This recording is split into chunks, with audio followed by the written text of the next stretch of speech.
Hello friends, welcome to EPG Pathshala. I am Dr. Anurekha Charibag, Assistant Professor at the Department of Sociology, Savitribai Phule, Pune University. Today we are going to discuss a module titled Mode of Production Debate in India. This module is part of the paper titled Agrarian Relations and Social Structure in India. This paper is coordinated by Dr. Manish Thakur of IIM Kolkata. So this paper and module on mode of production debate in India raises few issues.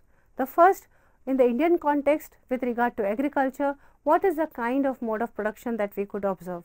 Further, there is also a discussion on semi-feudal mode of production. Further, there is also a discussion whether from semi-feudal we have gone into capitalist mode of production, and there is a large discussion on colonial mode of production. So all these debates lead to an understanding about how do we understand our structures in terms of agricultural production in India. For the students of agrarian structure in India, the mode of production debate in Indian agriculture has been of utmost importance given its theoretical sophistication and empirical rigor. Primarily, it was a debate carried forward by the scholars of Marxist persuasion. The debate started in the late 1960s and continued for more than a decade, mainly in the pages of influential journal Economic and Political Weekly. Scholars were mainly concerned with issues such as replacement of pre-capitalist mode, the nature of labor, free or unfree, and the progressive unfolding of capitalism in Indian agriculture.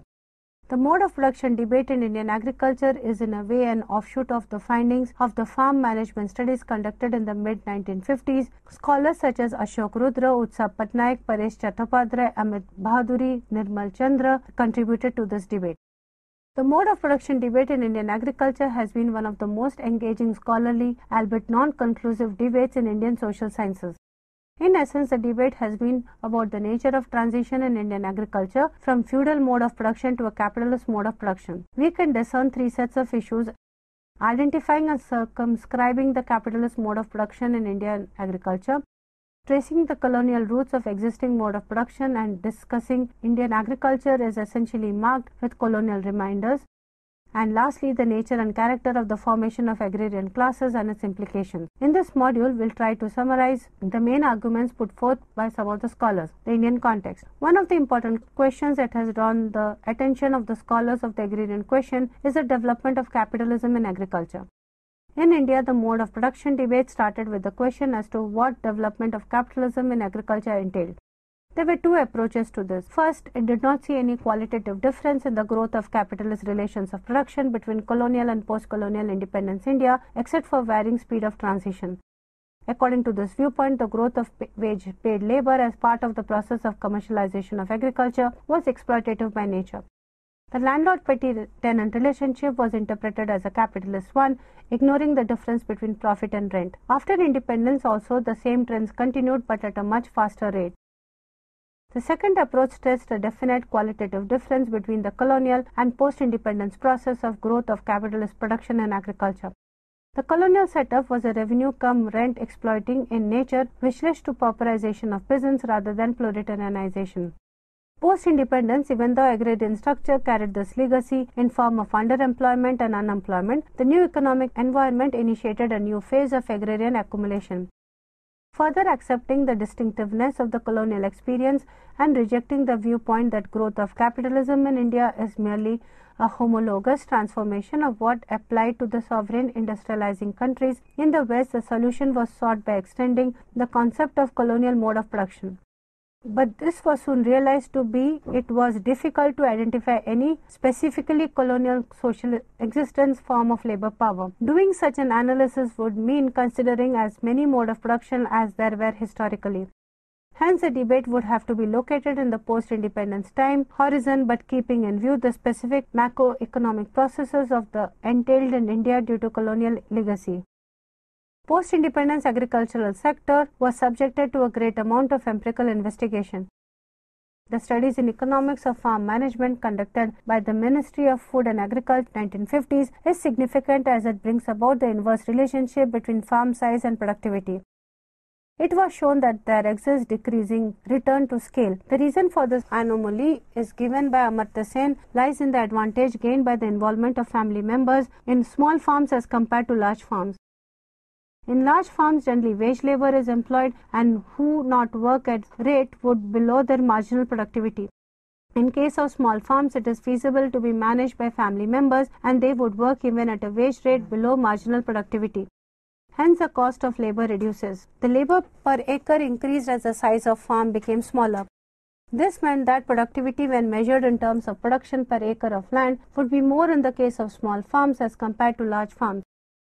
In 1968, Ashok Rudra, while opposing Sen's view, argued that this result cannot be generalized across all regions as there are other reasons for better productivity of small farms. This could be better quality of smaller farm holdings or that all family members were engaged because of absence of any other employment opportunity.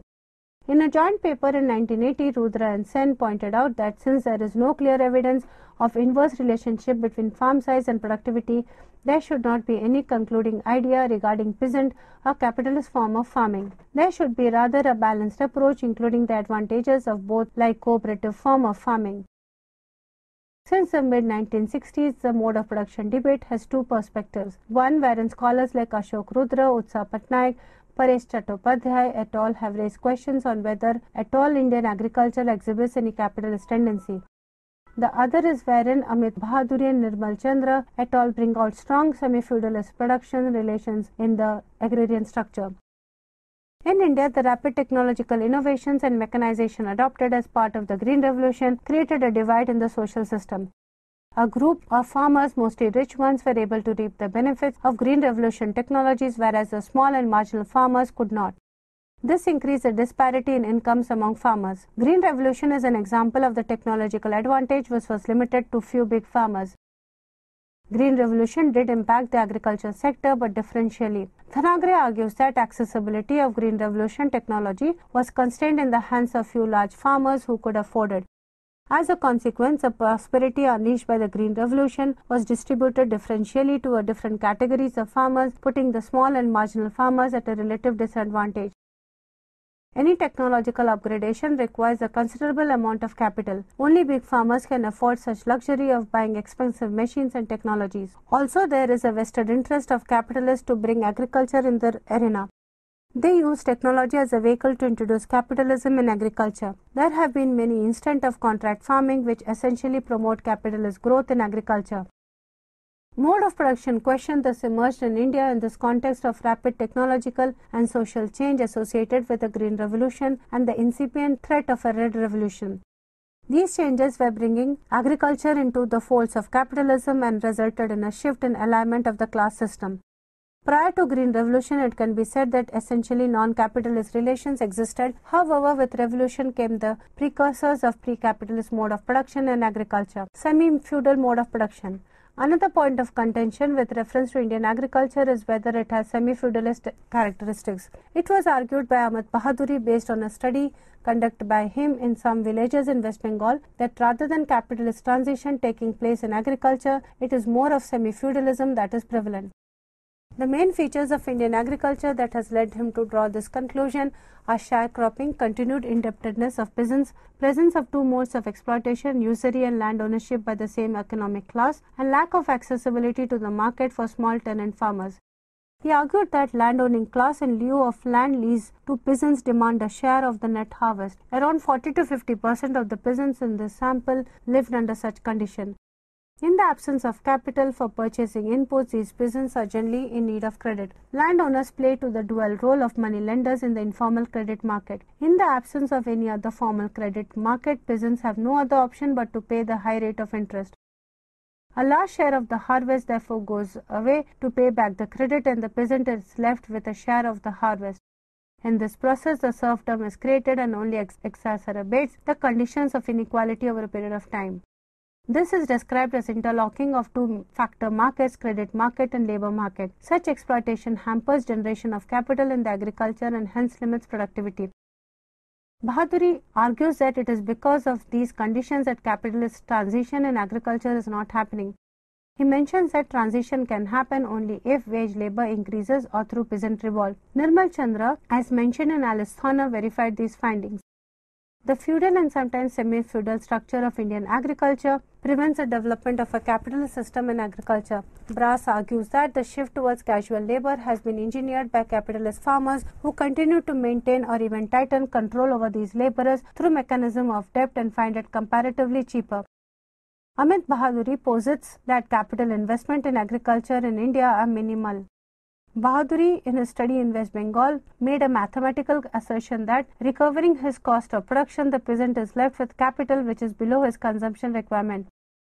To maintain consumption, the farmer is forced to borrow, and this perpetuates the usury business. Further, a farmer running short of consumption money cannot be expected to have surplus to reinvest, a fundamental feature of capitalist mode of production.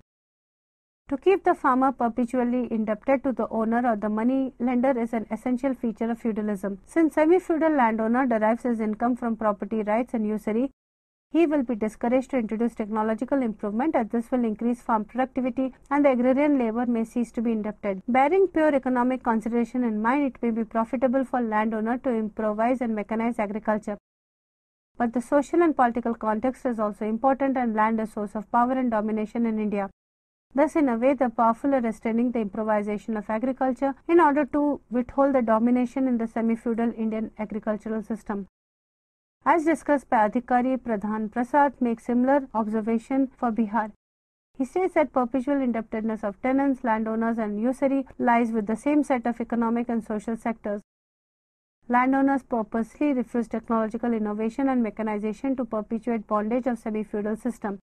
It can be concluded that feudal or semi-feudal mode of production ceases to remain feudal or semi-feudal once it gets embedded in capitalist system. The external capitalist system of production is so overwhelming the semi-feudal system so loses its nature. When integrated into capital, feudal modes are no longer feudal.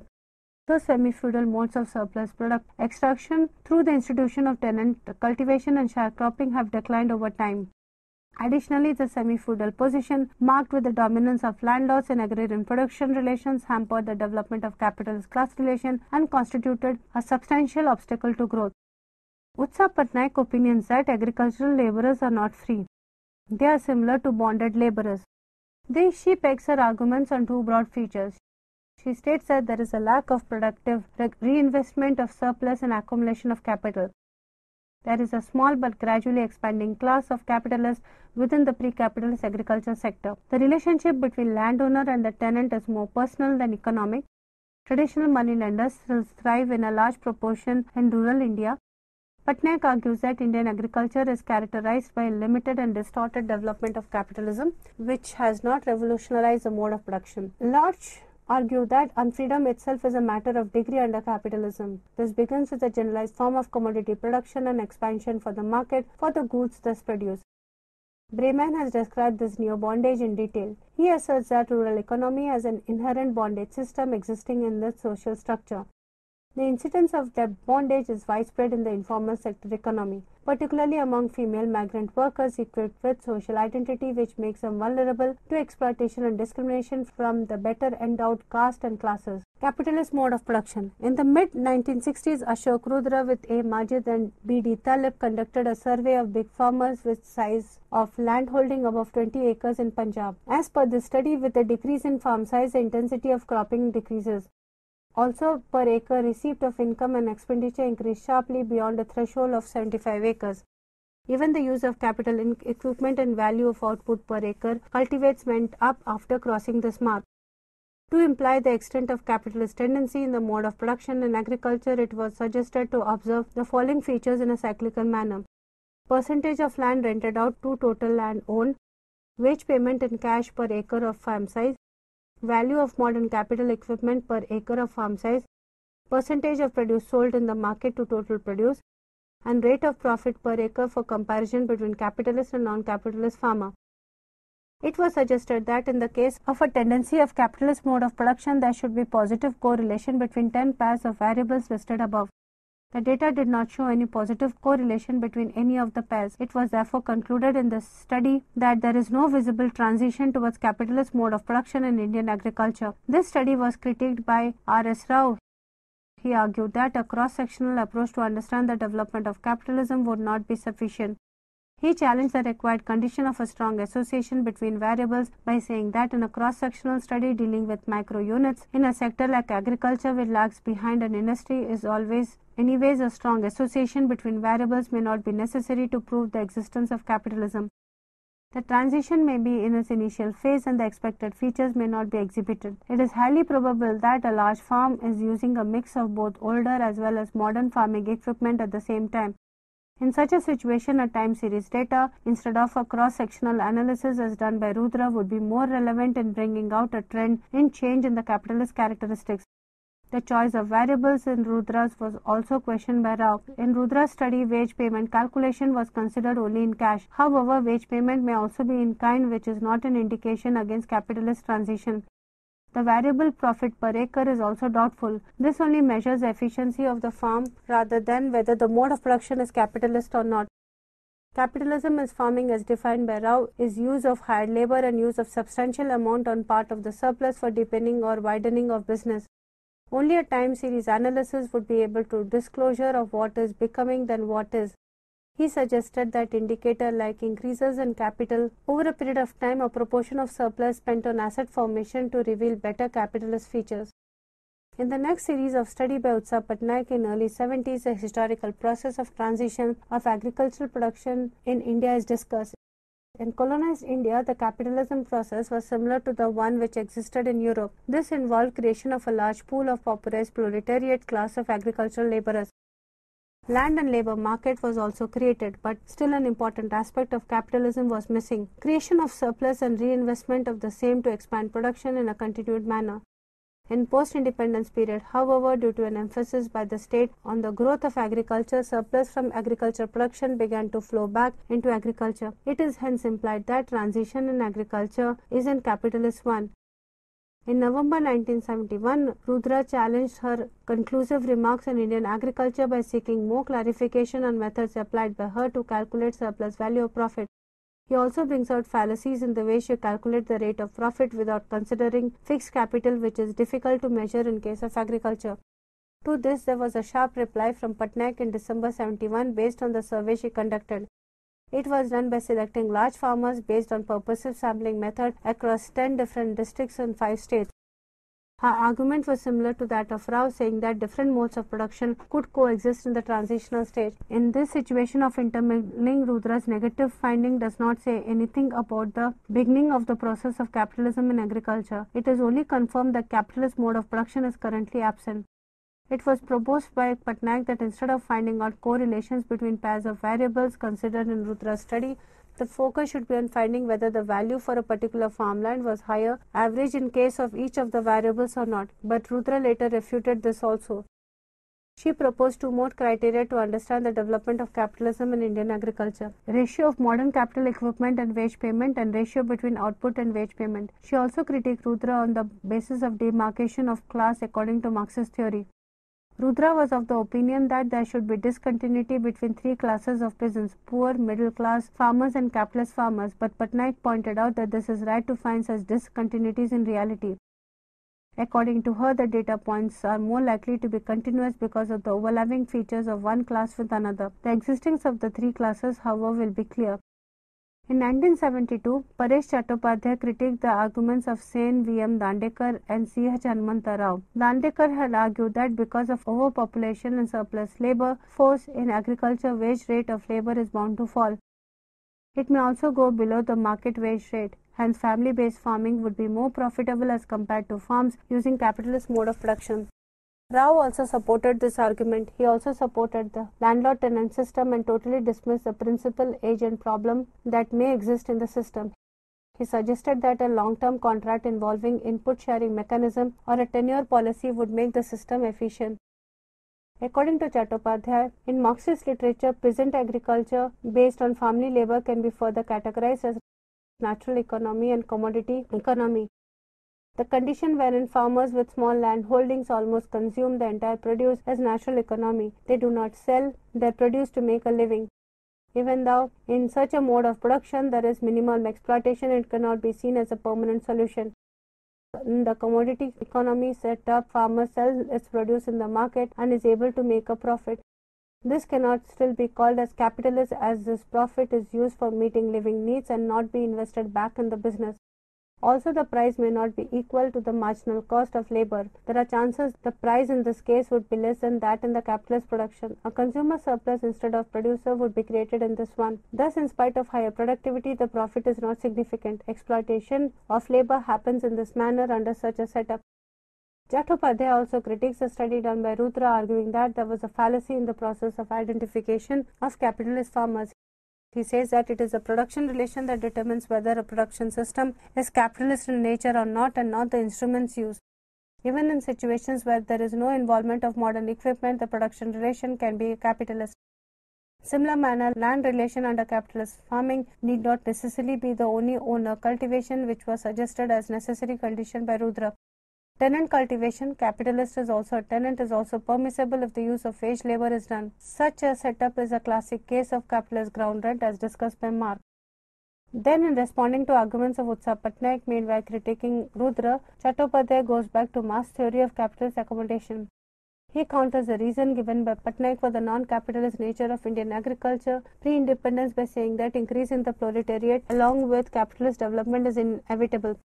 Patnaik argued that before independence, the nature of Indian agriculture was not capitalist because the surplus of agriculture sector was not absorbed by a parallel industrial sector.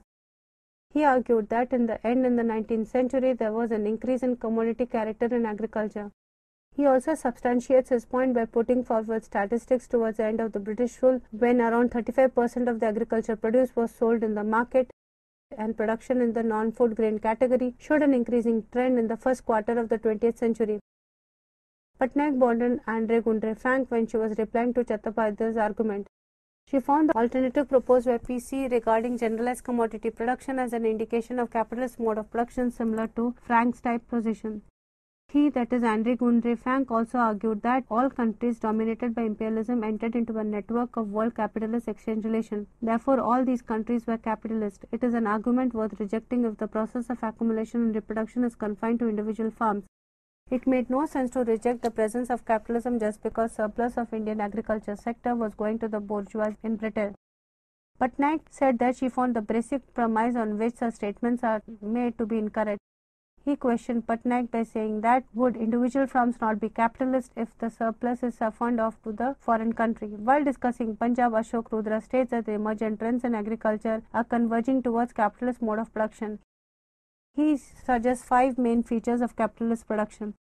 The capitalist tends to cultivate his land himself rather than give out on lease. Tends to use hired labor in such great proportion than family labor. 3. Tends to use farm machinery. 4. Delivers to market an important share of his produce. And 5. So organizes the production as to yield high rate of return on his investment.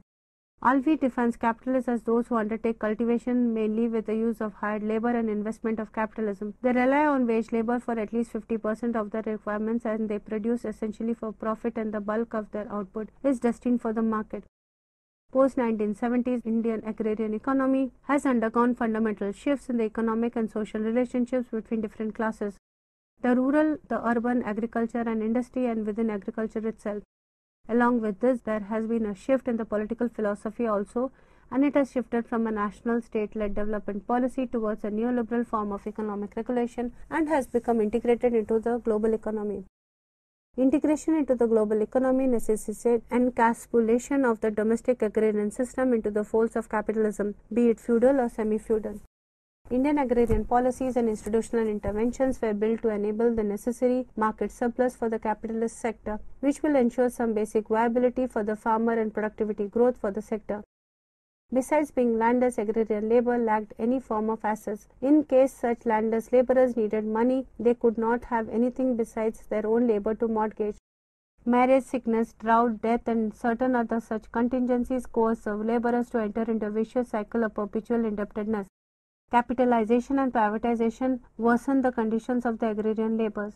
Colonial mode of production. India has a colonial history and its structures are still not free from ties of imperialism. Hamza Alvi insists that the structure of Indian agriculture should be studied in the colonial context. He vehemently opposes the idea of coexistence of mode of production. He proposes colonial mode of production as an unifying concept. According to him, the prevailing mode of production derives its origins and structures from colonization. production. Imperialism has its own set of demands, and agrarian economy catered to this demand. Contemporary changes in Indian agrarian economy and the issues in the debate must be looked at in the context of demands made by imperialism, industrial development since independence, and the successive policies that were instituted to realize the objectives for those purposes, and the dilemmas and contradictions underlying such policies. Over a period of time, the pattern became so entrenched that we see its relics still present in the agrarian economy. Daniel Thorner quotes Rudra's views and states that a single class and also a hybrid class, part feudal, part capitalist, is seen in India. Post-independence state institutions have purposely continued the existence of class-based divisions. However, policies like land reforms and integrated rural development program have contributed significantly towards transforming the agricultural sector. Thus, as present changes in agriculture has a distinct colonial legacy, it can be better understood as a colonial mode of production. Cleaver largely agrees with Alvey in reiterating that the different local structures must be grasped with an imperial capital which disarticulates the internal economy of the colony and integrates the internally disarticulated segments of the colonial economy externally into the metropolitan economy. Colonialism transforms the social relations around which mode of production is organized. Its form may or may not change, but its meaning surely changes. Semi-feudal relations of agriculture and mode of production as discussed by Bahaduri may be semi-feudal in nature, but the meanings are different when seen in the colonial context. For that matter, colonial history changes the meaning of social relations of semi-feudal. This faces the capitalist mode of production in the external world. It is not similar to other semi-feudal systems which do not have a colonial history. Semi-feudal relationships get absorbed in the larger context of expanding capitalism, but the basic genesis is in colonization. For India, which has a colonial history, there is a generalized commodity production as it is seen in the capitalist mode of production. However, the expansion of this production is distinct from capitalist mode of expansion. One of the most important prominent features of this type of capitalist yet not so capitalist expansion is the drainage of surplus. The surplus gets drained to the center, which is mostly the first world. Trade with other countries which are on the same pedestal or have a colonial history is limited. Trade relations are primarily with ex-colonizers. This is where the concept of unfree labor as discussed by Utsav Patnaik comes in. The presence of limited capitalist development is coupled with unfree labor. This unfree labor is an essential characteristic of colonization like bonded labor. The labor is free to move, but this freedom is more of an economic freedom than the social freedom. Theoretically, the labor can go anywhere it wants, but practically it has nowhere to go. The colonial powers ensured that property relations and taxations were designed in such a way that it restricted the movement of labor. The destruction of non-agricultural production like weaving and handicrafts along with technological innovation and mechanization in agriculture further accentuates the dilemma of labor. The problem has been accentuated by Green Revolution which further displaced the sharecroppers and smallholders. In this module, while trying to discuss the mode of production debate, the scholars have tried to understand the Indian agriculture, especially in terms of whether it exhibits limited capitalist development. Some scholars believe that the capitalist class emerges, which is there, and that is contested by some of the scholars. So, what are the important areas that we can see within agrarian structure within India? The first is generalized commodity production, second, the emergence of free labor, third, the capital, fourth, irrelevance in terms of sharecropping, fifth, in terms of tenancy rights, and the important issues in terms of agricultural labor. But in terms of debate of the mode of production, it is still a highly debatable issue. Thank you.